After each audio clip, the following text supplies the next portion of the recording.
Hello বন্ধুরা, B exam ready YouTube চ্যানেলের একটি নতুন ভিডিওতে তোমাদের সকলকে স্বাগত। এই ভিডিওতে আলোচনা করব ভারতের ইতিহাস সম্পর্কিত কিছু গুরুত্বপূর্ণ প্রশ্ন। তাহলে চলো ভিডিওটা শুরু করা যাক। ডেটন চুক্তির মাধ্যমে কোন দ্বন্দ্বের অবসান ঘটে? ডেটন চুক্তির মাধ্যমে বসনিয়ান যুদ্ধের অবসান ঘটে।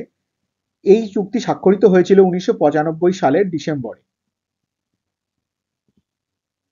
কবির কোন সাধকের শিষ্য ছিলেন? কবির রামানন্দের শিষ্য ছিলেন। কিতাব-উল হিন্দ কার লেখা? কিতাব-উল হিন্দ এর রচয়িতা হলেন আল বেরুনি। গান্ধী মারা যেতে পারেন কিন্তু গান্ধীবাদ চিরকাল থাকবে।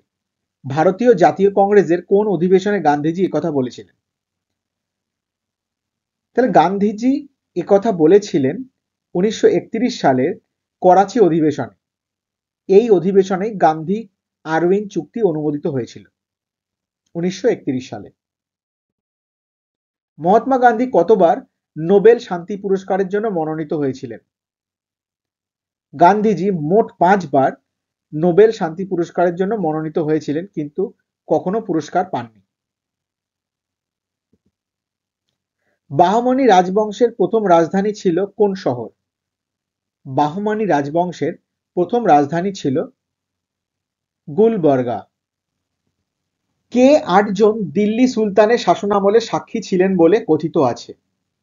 সঠিক উত্তর হয়ে যাচ্ছে আমির খসরু।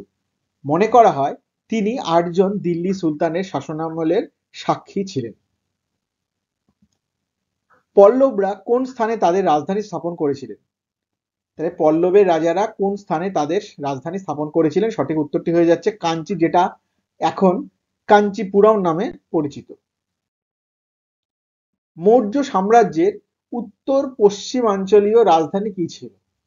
তাহলে মৌর্য সাম্রাজ্যের উত্তর পশ্চিমের রাজধানী ছিল তক্ষশিলা। মেহেরগড় সভ্যতা কোন নদীর ধারে অবস্থিত ছিল?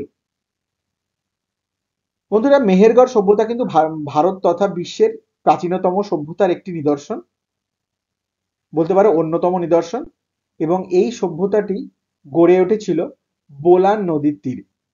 বন্ধুরা, ভিডিওটা ভালো লাগলে অবশ্যই লাইক ও শেয়ার করো, চ্যানেলটিকে সাবস্ক্রাইব করে পাশে থাকা বেল নোটিফিকেশন আইকনটি অন করে নিও আমার চ্যানেলের পরবর্তী ভিডিওগুলোর নোটিফিকেশন পেতে।